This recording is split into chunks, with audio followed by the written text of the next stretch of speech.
So Valve just dropped 3 new products out of nowhere, and now every Steam Deck fan is foaming at the mouth wondering, where's the Steam Deck 2? Well, Valve came out and basically said, you ain't getting a Steam Deck 2 until handheld chip technology gets a massive leap in performance. So if you were still thinking about that 2028 release, I'm sorry, but forget about it. You don't have to sit around with your thumb up your ass waiting for it though. In fact, you could pull your thumb out of your ass because the Steam Deck 2 already exists. And you're probably not gonna like what I'm about to say, but that's just too damn bad. It seems like companies are firing off new handhelds all the time now. In the past couple of months alone, we got the Legion Go 2 and the ROG Ally Xbox X, and I lost 10 pounds, thank you very much. But Windows 11 handhelds are notoriously obnoxious to use. You turn one on and out of the box, you have to install Windows, update drivers, personalize your settings, install your apps, and before you know it, your wife finished making that baba ganoush that was stanking up the house real good before you could even get to playing a single game on it. For the average gamer, the Steam Deck is still the easiest and cleanest option, but the hardware is getting older and people of course want a handheld that can handle more. Well, the Steam Deck 2 is already here and it's the Legion Go S chip. I told you weren't gonna like this. I'm sorry. Valve literally partnered with Lenovo to make 2 options of their Legion Go S line, one of which comes in this cool purple color and is running on SteamOS right out of the box. It is literally a Steam Deck, just in a different body with more horsepower. A lot of you are Steam Deck purists. We all remember our first time, but at some point you gotta move on, man, and accept there are other fish in the sea. Other fish that stank less and run on better chips. So the Legion Go S really becomes the Steam Deck 2 for many of you waiting around with your thumbs up your ass. Dude, why do you keep putting it up there? Take it out already, enough. The Legion Go S SteamOS model comes in a Z2 Go version, which is kind of crappy but cheap, and the Z1 Extreme model.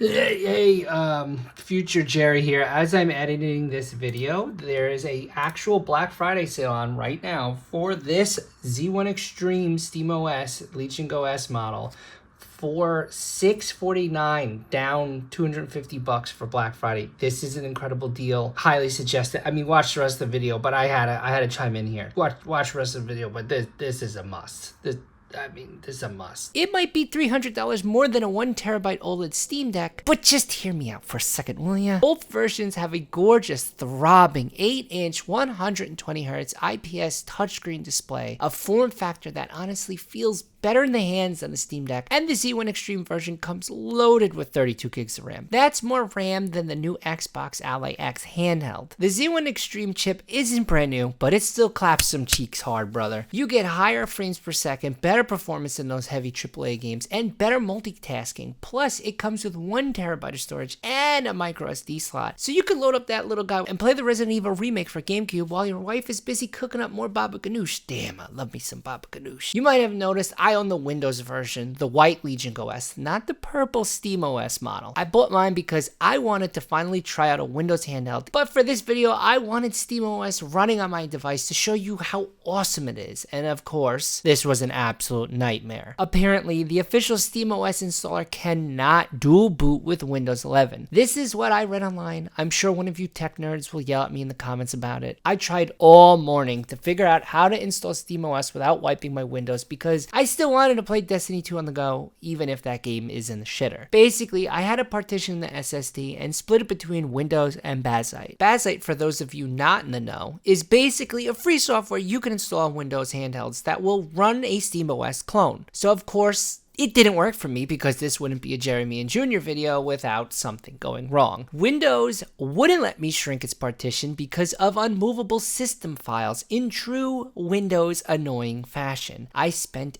8 hours all day trying to fix this, and no matter where I searched for an answer, it did not look like I could do this. Eventually, I gave up and installed Bazzite on the 200 gigs of unallocated space I could actually shrink. But once Bazzite was installed, holy fuck, man, it really is just like turning on a Steam Deck. You even sign into your Steam account. The controls instantly work, and to my surprise, the LED rings around the thumbsticks actually worked as well. I jumped into Silksong, and you can see here the performance menu and all the Steam regular options are here. It even shows that the 120Hz is available too. The Z1 Extreme chip and the 32 gigs of RAM make every game run smoother than my actual Steam Deck. The screen is absolutely gorgeous. The darks look so much better and those colors pop so hard I might need a cold shower after this. Gushing aside, should you buy this thing? Well, if you don't want a Windows handheld, don't own a Steam Deck already, are waiting around for the Steam Deck 2, and have the cash, then the SteamOS Legion Go S is the closest you're going to get to a Steam Deck 2 for at least another 3 to 4 years. So yes, the Steam Deck 2 does exist. It just is the Legion Go S SteamOS model, and you could finally take your thumb out of your ass. All right, well, are you waiting for a Steam Deck 2? I know a lot of you are clinging to that Steam Deck, but there are just so many new handhelds out there, man, that just play so many more games than the Steam Deck could ever dream of. So make sure you share this video with a friend, maybe somebody who is on the fence about getting a new handheld device. Thank you to everybody who has been subscribing. I'm so close to 10,000 subs. All right, goodbye.